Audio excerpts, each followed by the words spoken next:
Film विकास परिषद बंशीधर तिवारी ने Garhwali film में पधानी जी का प्रोमो लॉन्च किया। सीएम धामी का सपना, देवभूमि बने शूटिंग डेस्टिनेशन, राज्य सरकार करेगी नई फिल्म नीति लागू।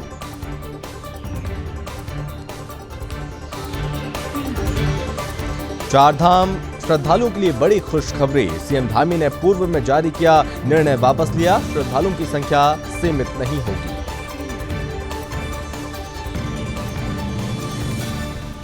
चारधाम यात्रा कार्यक्रम में सीएम धामी शामिल, सीएम धामी ने श्रद्धालुओं का किया स्वागत। सीएम धामी ने हरी झंडी दिखाकर बसों को रवाना किया। सीएम धामी ने कहा, चारधाम पर हेलीकॉप्टर से होगी पुष्प वर्षा।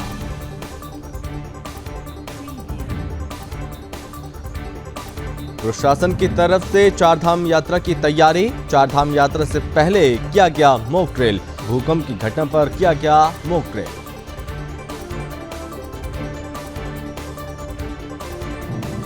22 अप्रैल को खुलेंगे गंगोत्री धाम के कपाट, विधि विधान से पूजा अर्चना कर खोले जाएंगे कपाट। मुखवा से रवाना हुई मां गंगा की डोली, भारी संख्या में श्रद्धालु रहे मौजूद।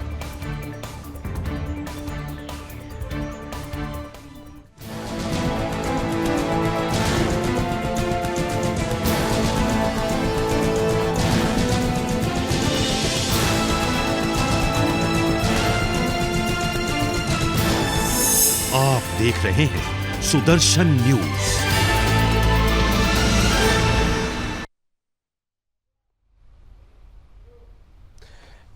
नमस्कार, बहुत स्वागत है आप सभी का अपने उत्तराखंड में। मैं हूं आपके साथ संभव गुप्ता और बात करेंगे सबसे पहले देवभूमि में शुक्रवार को रिंग रोड स्थित सूचना विभाग में महानिदेशक सूचना और साथ ही मुख्य कार्यकारी अधिकारी उत्तराखंड फिल्म विकास परिषद श्री बंशीधर तिवारी की तरफ से गढ़वाली फिल्म पधानी जी का प्रोमो लॉन्च किया गया।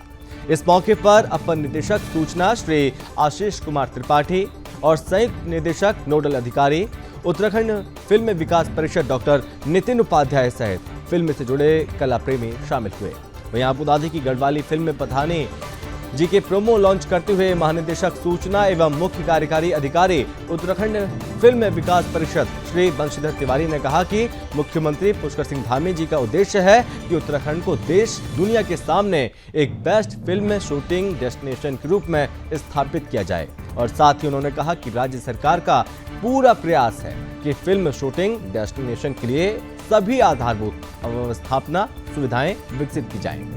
आपको बता दें कि फिल्म विकास परिषद बंशीधर तिवारी ने इसका प्रोमो लॉन्च किया है और इसको बढ़ावा दिया जा रहा है। और साथ ही साथ जो जानकारी सामने आई है, गढ़वाली फिल्म पधानी जी का जो प्रोमो लॉन्च किया गया, इस दौरान यहाँ पर तमाम गणमान्य यहाँ पर मौजूद रहे। सीएम धामी का सपना है देवभूमि शूटिंग डेस्टिनेशन बने और इसी दिशा में कदम बढ़ाते हुए राज्य सरकार ने 2 महत्वपूर्ण नीतियां भी लाई, जिनमें सेवा सेक्टर नीति के तहत फिल्म उद्योग में उपयोग होने वाले उपकरण और सेवाओं को शामिल किया गया, जबकि दूसरी नीति औद्योगिक नीति के अंतर्गत फिल्म उद्योग के तहत फिल्म सिटी और अन्य प्रकार के उद्योग आधारित कार्यों को शामिल किया गया है। इसी के साथ यहाँ पर श्री तिवारी ने कहा कि राज्य सरकार की तरफ से शीघ्र नई फिल्म नीति लागू की जा रही है, जिसका ड्राफ्ट तैयार कर लिया गया और सरकार की अनुमति के बाद इसे लागू किया जाएगा।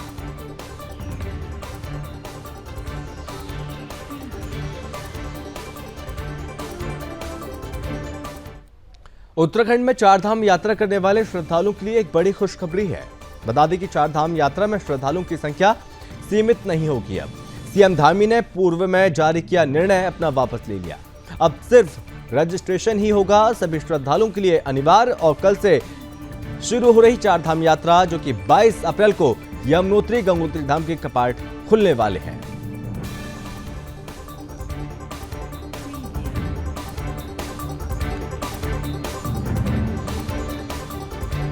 सरकार ने अपना फैसला वापस ले लिया है और चारधाम जो श्रद्धालु हैं उनके लिए बड़ी खुशखबरी से माना जा रहा है।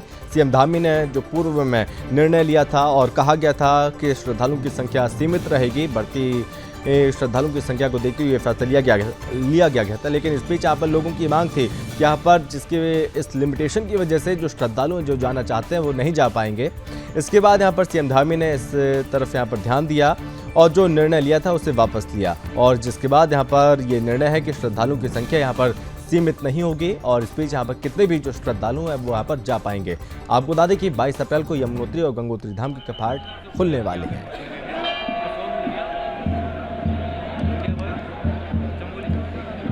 उत्तराखंड के सीएम पुष्कर सिंह धामी ने शुक्रवार को आईएसबीटी ऋषिकेश में संयुक्त रोटेशन यात्रा व्यवस्था समिति की तरफ से आयोजित ऋषिकेश से चारधाम यात्रा 2023 के शुभारंभ कार्यक्रम में प्रतिभाग किया। इस मौके पर उन्होंने चारधाम जा रहे श्रद्धालुओं का माल्यार्पण कर स्वागत किया और साथ ही यात्रा के लिए श्रद्धालुओं से भरी बसों को हरी झंडी दिखाकर रवाना किया। हंस फाउंडेशन की तरफ से चालक और परिचालकों और साथ ही साथ श्रद्धालुओं के लिए दी जा रही राहत किट का वितरण भी मुख्यमंत्री धामी ने किया। साथ ही सीएम धामी ने कहा कि चारधाम यात्रा के लिए आए सभी श्रद्धालुओं का स्वागत करते हुए उन्होंने कहा कि बाबा केदार, बद्री विशाल, मां गंगोत्री और मां यमुनोत्री से प्रार्थना करता हूं कि बीते सालों की भांति इस साल भी चारधाम यात्रा धूमधाम से सकुशल संपन्न हो। और साथ ही मुख्यमंत्री धामी ने कहा कि हमें पूर्ण विश्वास है कि इस साल की चारधाम यात्रा अपने पिछले सभी पुराने रिकॉर्ड तोड़ेगी।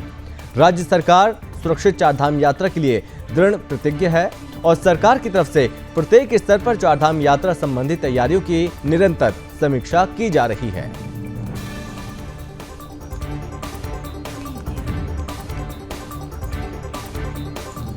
उत्तराखंड में चारधाम यात्रा की तैयारी लगभग पूर्ण हो चुकी है और इसी कड़ी में पौड़ी जिले में चारधाम यात्रा से पहले भूकंप की घटना पर एक मॉक ड्रिल किया गया। जिला प्रशासन को आपदा राहत केंद्र के जरिए डंगरीपत में भूकंप आने की सूचना मिली और जिस पर एनडीआरएफ और एसडीआरएफ फायर सर्विस की टीम के साथ ही डॉक्टर और स्थानीय प्रशासन की टीम मौके के लिए रवाना हुए।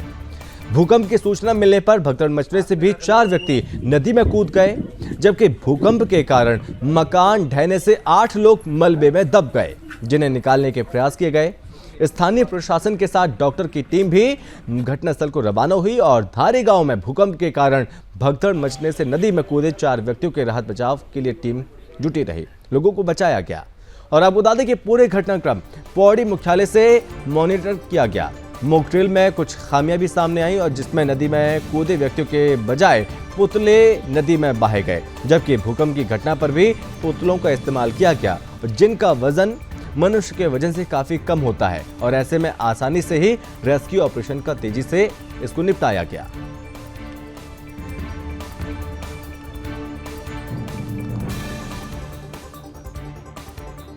दृष्टिगत IRS सिस्टम को एक्टिवेट करते हुए एक मॉक ड्रिल करवाई गई ताकि हम अपनी तैयारियों का जायजा ले सकें और किस तरीके से हमारा रिस्पांस टाइम रहता है, हमारे डिफरेंट डिपार्टमेंट्स के बीच का कोऑर्डिनेशन और उनके रिस्पांस में जो एरर्स होती हैं या कमियां होती हैं उसको इम्प्रूव करने का चांस मॉक ड्रिल के थ्रू मिलता है। तो इसी क्रम में श्रीनगर के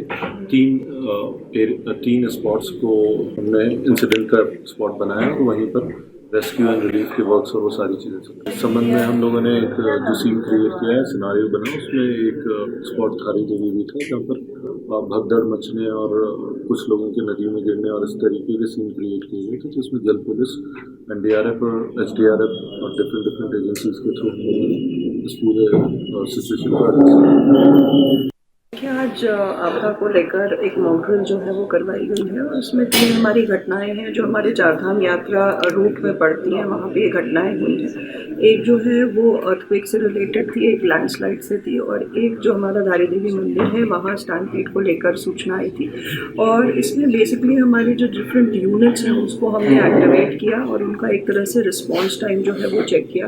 हमारी डिफरेंट यूनिट्स जो हमारे इमीडिएट रिस्पॉन्डर्स हैं वहाँ मौके पर हमारे थाना प्रभारी, जो क्षेत्राधिकारी हैं वहाँ पे, जो चौकी प्रभारी हैं वो, उसके अलावा हमारी एसडीआरएफ टीम, हमारी एनडीआरएफ की टीम जो है उसको एक्टिवेट किया। हमारी फायर यूनिट्स हैं जो उनका रिस्पॉन्स टाइम एक तरह से। उत्तरकाशी के लोक प्रसिद्ध गंगोत्री धाम के कपाट 22 अप्रैल को आम श्रद्धालुओं के लिए खोले जाएंगे और जिसको लेकर आज मुखबा गांव से मां गंगा की डोली धाम के लिए रवाना हो गई है, जो कि रात्रि में भैरव घाटी स्थित भैरव मंदिर में रात्रि विश्राम करेगी। तो वहीं 22 अप्रैल को मां गंगा के शीतकालीन पड़ाव व माई के मुखबा मुखीपट से मां गंगा की भोग मूर्ति विग्रह डोली में भगवान समेश्वर और अन्य देव डोलियों के साथ गंगोत्री धाम के लिए रवाना हो गई है। मां गंगा की विग्रह डोली भैरव घाटी से भैरव मंदिर में रात्रि विश्राम करेगी और 22 अप्रैल को अक्षय तृतीया पर्व पर गंगोत्री और यमुनोत्री धाम के कपाट खोले जाएंगे।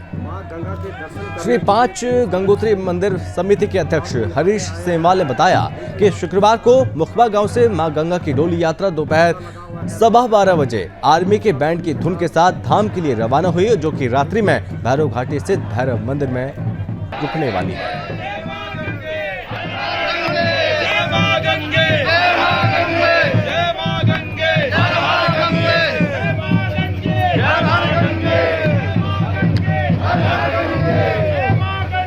देख रहे हैं प्रस्थान कर चुकी है और रात्रि निवास भैरव घाटी में होगा। पूरे हर्ष उल्लास के साथ पूरी रात कल बर्फ पड़ी, उसके बाद भी इतने तीर्थयात्री, इतने श्रद्धालु गंगोत्री धाम में मुखबा में यहाँ पर एकत्रित हो चुके हैं और निरंतर यहाँ पर जो हमारी जो व्यवस्था है वो हमने भैरव घाटी में पूरी कर दी है और सभी यात्री पूरी रात को वहाँ पर रहेंगे। कीर्तन भजन चलेगा और वहाँ पर लोकल लोग भी आएंगे, देवी देवता भी आएंगे यात्रियों के साथ और सबका स्वागत है। आप पधारें। कहते हैं गंग मिलन को जाइए तज माया अभिमान, जो जो पग आगे बढ़े कोट के यज्ञ समान।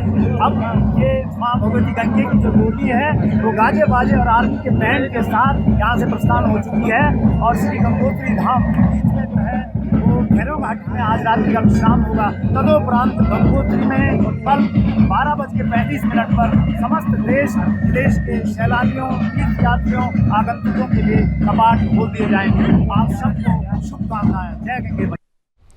उत्तर प्रदेश के मुख्यमंत्री योगी आदित्यनाथ के पैतृक गांव उत्तराखंड स्थित पंचूर समेत उनके पैतृक घर में सुरक्षा व्यवस्था को बढ़ा दिया गया। बता दें कि सीएम योगी आदित्यनाथ की मां और सीएम योगी के भाई और बहन इस पैतृक घर में रहते हैं, जो कि पौड़ी जिले के यमकेश्वर ब्लॉक में स्थित है। बता दें कि यूपी में अतीक अशरफ वध के बाद उत्तराखंड पुलिस अलर्ट हो गई है। यूपी सीएम योगी आदित्यनाथ के परिवार को एसएसपी के निर्देश पर कड़ी सुरक्षा दी गई और घर के बाहर पुलिस के पुख्ता इंतजाम है। एसएसपी श्वेता चौबे ने बताया कि यमकेश्वर क्षेत्र के साथ ही जिले के समस्त थाना प्रभारियों को भी अलर्ट मोड पर रखा गया है। जिले के बॉर्डर पर सुरक्षा व्यवस्था को चाक चौबंद रखने के निर्देश एसएसपी ने पुलिस टीम को दिए हैं, जिससे कि संदिग्ध व्यक्तियों पर कड़ी नजर रखी जा सके। एसएसपी ने समस्त थाना प्रभारियों को पेट्रोलिंग बढ़ाने के निर्देश दिए। वहीं एसएसपी ने बताया कि प्रयागराज की घटना के बाद से ही पुलिस प्रशासन अलर्ट मोड पर है।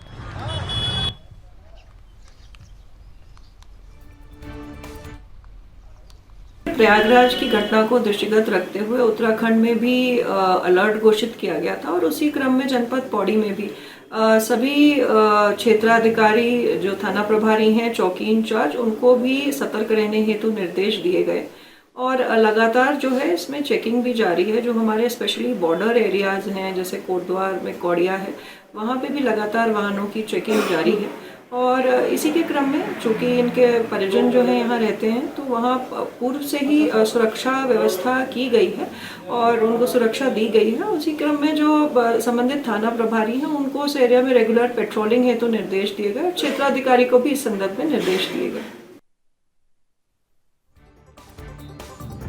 उत्तराखंड के हर जिले में अधिकारियों की तरफ से शिविर लगाकर जन समस्याओं को सुना जा रहा है और इसी कड़ी में उत्तराखंड के बागेश्वर में एसडीएम हरगिरी पहुंचे, जहां पर एसडीएम ने मोटर मार्ग पर चल रहे डामरीकरण का प्रशासनिक अमले के साथ मिलकर निरीक्षण किया और साथ ही एसडीएम ने जनता की समस्याओं को सुना। दरअसल अमसरकोट के ग्रामीणों ने 10 अप्रैल को आयोजित जनता दरबार कार्यक्रम में जिलाधिकारी बागेश्वर अनुराधा पाल को ज्ञापन के माध्यम से बताया कि गिरछोनी बागेश्वर हाईवे मोटर मार्ग में बढ़ती जा रही अनियमितताओं से अमसरकोट गांव की पेयजल की पाइपलाइन ध्वस्त हो गई है और साथ ही विद्युत पोलों से तार झूल रही हैं और समाधान की दिशा में कार्य करने के लिए एसडीएम बागेश्वर ने डामरीकरण में हो रही अनियमितताओं को जांच कर तुरंत समाधान के लिए लोक निर्माण विभाग बागेश्वर को निर्देश दिए हैं।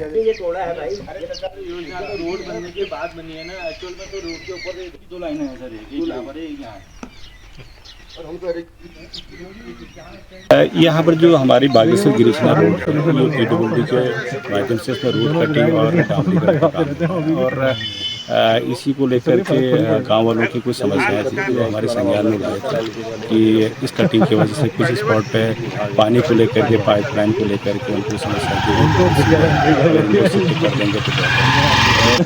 मैं पूरी रोड को देख रहा हूँ, मेरे साथ पूरी टीम है, जिस विभाग ने काम किया वो भी और पैरेलल इंजीनियरिंग विभाग भी है जो उसको मेरे माध्यम से चेक कर रहे हैं और जो जो चीज़ें निकल के आएंगी उसमें क्या समस्या का समाधान हो सकता है। अगर कोई बहुत ज़्यादा गलत चीज़ है तो हम विभाग को प्रॉपर तरीके से अवगत कराएंगे। अब भी मैं पूरी रोड देखूँगा, उसके बाद जो भी मेरे पास चीज़ें तथ्य आएंगी वो।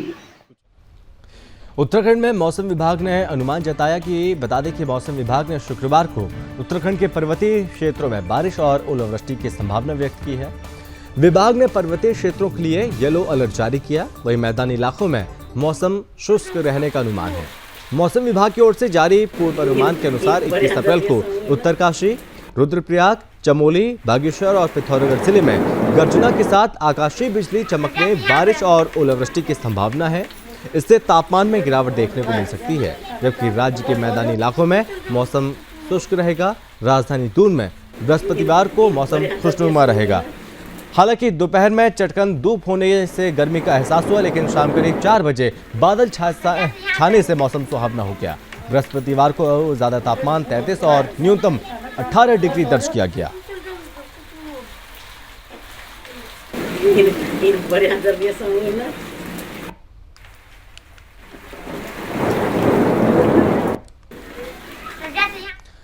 भगवान भैरवनाथ की विशेष पूजा अर्चना के साथ केदारनाथ धाम के कपाट खुलने की प्रक्रिया शुरू हो गई है। भगवान केदारनाथ की निर्विघ्न यात्रा के लिए क्षेत्रपाल के रूप में पूजे जाने वाले भगवान भैरवनाथ की आराधना की गई और साथ ही देवता की पूरी पकौड़ी से बनी मालाओं से श्रृंगार कर अष्टादश आरती उतारी गई और बृहस्पतिवार को पंच केदार गद्दी स्थल ओमकारेश्वर मंदिर ओखीमठ स्थित भैरवनाथ मंदिर में बाबा केदार की डोली के धाम प्रस्थान की पूर्व संध्या पर विशेष पूजा अर्चना भी की गई। आपको बता दें कि धाम के लिए नियुक्त पुजारी ने भगवान भैरवनाथ का पंच ब्रह्म मंत्र से अभिषेक किया और साथ ही पंचामृत अभिषेक रुद्र अभिषेक के साथ माला से श्रृंगार किया। वहीं बाल भोग के बाद भगवान भैरवनाथ का महाभोग लगाया गया। केदारनाथ के रावल भीमाशंकर लिंग की अगुवाई में अष्टादश आरती उतारी गई। वहीं केदारनाथ के लिए नियुक्त मुख्य पुजारी शिवलिंग को भगवान भैरवनाथ के समक्ष धाम की 6 माह पूजा अर्चना का संकल्प कराते हुए उन्होंने आशीर्वाद किया। इसके बाद भगवान भैरवनाथ की पूजा में शामिल हुए सभी श्रद्धालुओं को प्रसाद बांटा गया।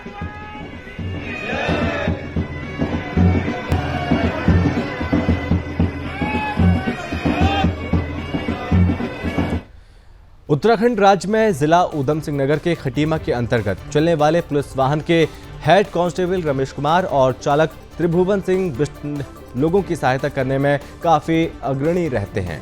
उनकी मदद के लिए काफी लगनता के साथ तत्पर रहते हैं। इसी कड़ी में कुछ दिन पहले हुए एक व्यक्ति की मोबाइल चोरी जिसके बाद पीड़ित ने थाने में शिकायत की थी। वहीं मामले की जांच के दौरान हेड कांस्टेबल ने चोरी हुए मोबाइल फोन को बरामद करके व्यक्ति को वापस मोबाइल फोन लौटा दिया। वहीं पुलिस प्रशासन की ये सराहनीय कार्य जो चारों ओर यहाँ पर इसकी सराहना की जा रही है।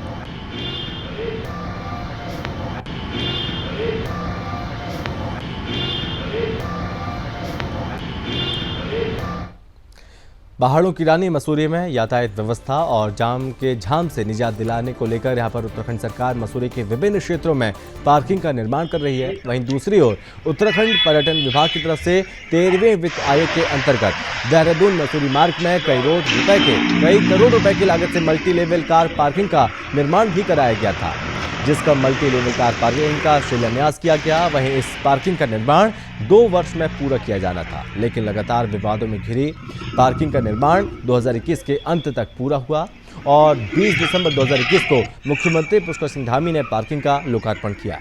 वहीं सरकार की तरफ से पार्किंग को संचालित किए जाने को लेकर नीति बनाई गई। वहीं पर्यटन विभाग की तरफ से एक ठेकेदार को मल्टी लेवल पार्किंग के संचालन का काम दिया गया, लेकिन ठेकेदार को भारी नुकसान होने के बाद ठेकेदार ने पार्किंग का संचालन बीच में ही छोड़ दिया और अब पार्किंग पूरी तरह से बंद पड़ी है। ऐसे में पार्किंग धूल फांक रही है, जिसका फायदा ना तो स्थानीय लोगों को और न ही देश विदेश से मसूरी आने वाले पर्यटकों को मिल रहा है।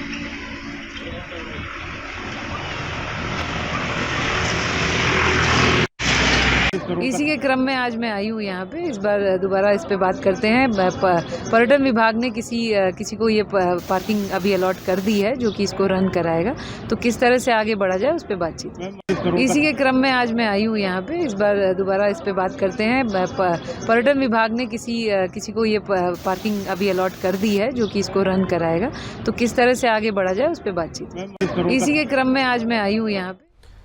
उत्तराखंड के रामनगर क्षेत्र में स्थित कोसी नदी में अवैध खनन रोकने का मामला हो या फिर जंगलों से अवैध लकड़ी कटान का मामला हो, इनको रोकने के लिए लगातार वन महकमा पूरी मुस्तैदी के साथ जुटा रहता है।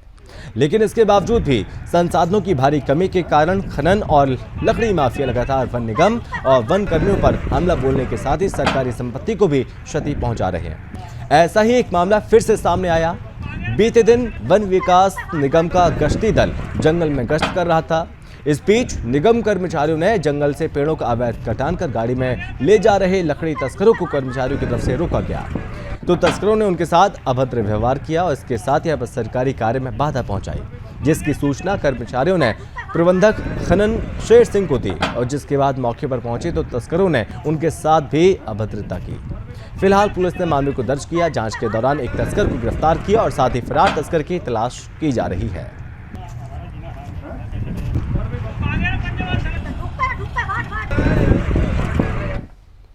राष्ट्रीय आपदा प्रबंधन प्राधिकरण भारत सरकार और राज्य आपदा प्रबंधन प्राधिकरण के तत्वावधान में आगामी चारधाम यात्रा को देखते हुए प्राकृतिक आपदा से निपटने के लिए आपदा प्रबंधन की तैयारियों को लेकर गुरुवार को जिले में मॉक ड्रिल का अभ्यास किया गया और ऐसे में जिला आपात परिचालन केंद्र नैताला में भूस्खलन की सूचना मिलते ही रिस्पॉन्सिबल ऑफिसर जिलाधिकारी अभिषेक रुहेला ने इंसिडेंट रिस्पॉन्स सिस्टम यानी कि IRS को सक्रिय करने के निर्देश दिए।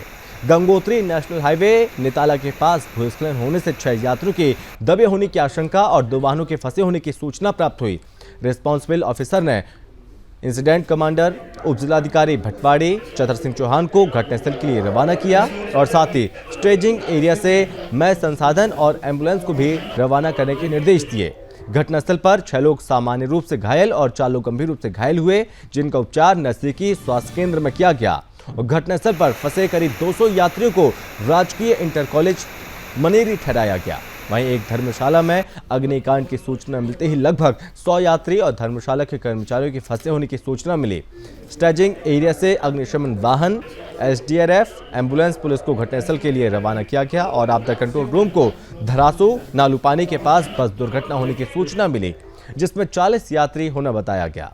मौके पर पुलिस, राजस्व टीम, NDRF ने राहत और बचाव का कार्य किया और इस तरह से पुलिस प्रशासन की तरफ से चारधाम यात्रा से पहले मॉक ड्रिल कर सभी व्यवस्थाओं की जानकारी ली।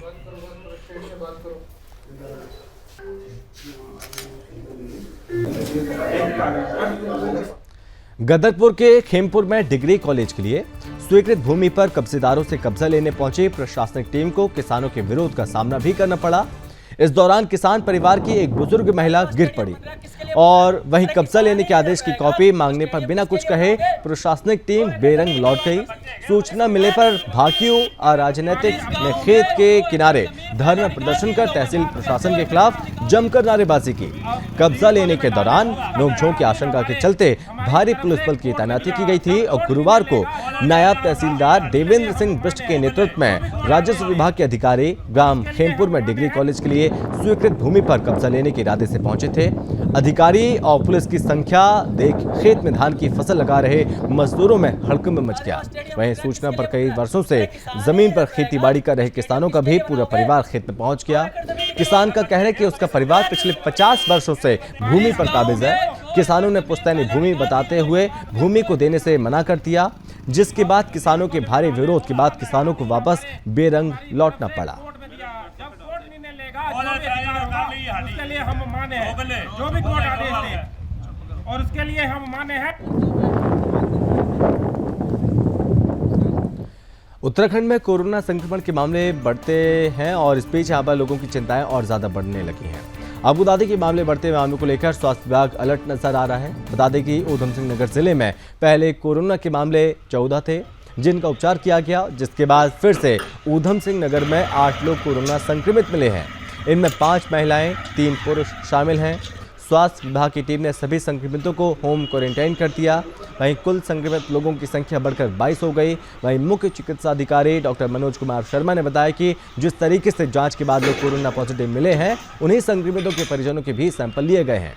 उन्होंने बताया कि कोरोना संक्रमण के केस बढ़ने के बाद जिले में कोरोना जांच के लिए सैंपलिंग बढ़ा दी गई है। प्रतिदिन औसतन 350 लोगों की सैंपलिंग की जा रही है। वहीं बढ़ते ही कोरोना संक्रमण के मद्देनजर चिकित्सा विभागीय अधिकारियों ने सावधानी बरतने की अपील की। इसके तहत सुरक्षित दूरी समेत मास्क और सैनिटाइजर लगाने का सुझाव भी दिया जा रहा है।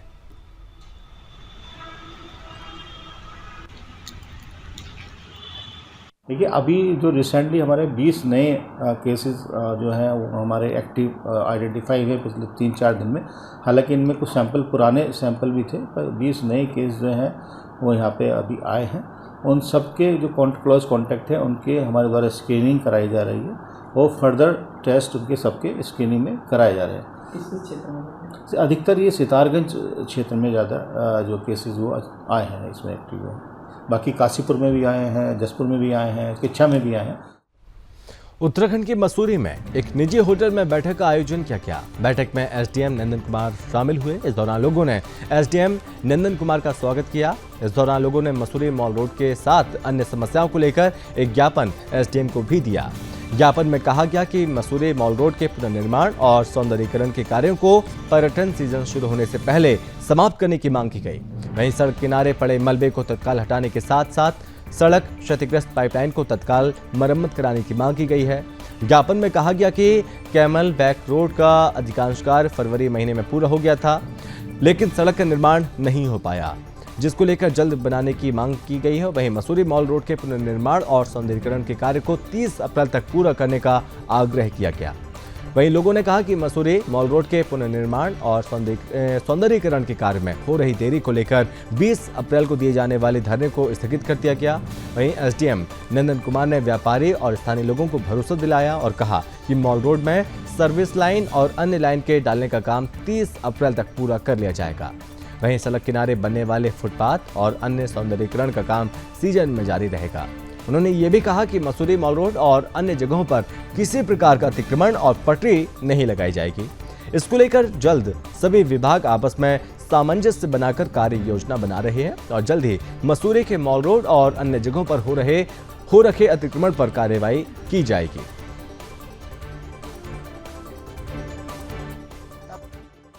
हमारा जो ऑब्जेक्टिव है कि आगे की जो भी रोड का पे काम होगा वो 30 अप्रैल तक इसको पूरा कर दें। इसी क्रम में हमारी विभागियों से बात हुई थी। इसमें जो भी समस्याएं हैं उनको सुना गया है, उनको ये भी अश्योर किया गया है। पीडब्ल्यूडी के इंजीनियर भी थे, इसको त्वरित रूप से काम किया जाएगा। पीछे भी जो काम हुआ है बहुत फास्ट हुआ है। आगे ये काम जो है गुणवत्ता के साथ पूरे फास्ट काम करेंगे इसमें। और जो भी समस्याएं हैं, जिस भी विभाग से समस्याएं रहेंगे, वो जो कमेटी एक कंबाइंड एफर्ट रहेगा कि अगर कोई यूटिलिटी लाइंस डैमेज होती हैं तो उसको तत्काल उसका निस्तारण किया जाए, ताकि जो लोग हैं उनको कम से कम समस्याएं हैं। निर्देश दे दिए गए हैं और तत्काल वो मलबा क्लियर हो जाएगा। तो कार्रवाई हो रही है, नगर पालिका के द्वारा भी कमेटी बना दी गई है। हमारी टाउन वेंडिंग कमेटी है, उसको वो पहले से बनी हुई है, उसको भी रीस्टार्ट कर रहे हैं। और जो भी इलीगल वेंडर्स हैं उसको हटाने की कार्रवाई होगी और बहुत जल्द इसमें आपको पूरे मॉल रोड और जो आपका गांधी चौक है इसमें इलीगल वेंडर्स नहीं दिखेंगे।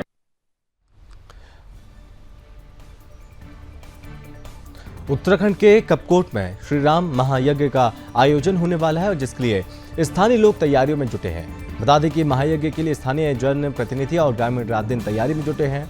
दरअसल राम महायज्ञ का आयोजन आगामी 3 मई से 13 मई तक कपकोट के भद्रतुंगा में किया जाएगा। इस दौरान लघु अर्ध कुंभ का भी आयोजन किया जाएगा।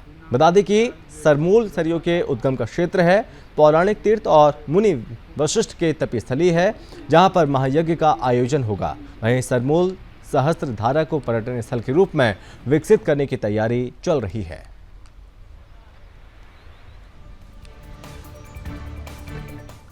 और इसी के साथ इस बुलेटिन में बस इतना ही। आप देखते रहिए सुदर्शन न्यूज। जय हिंद। आप देख रहे हैं सुदर्शन न्यूज।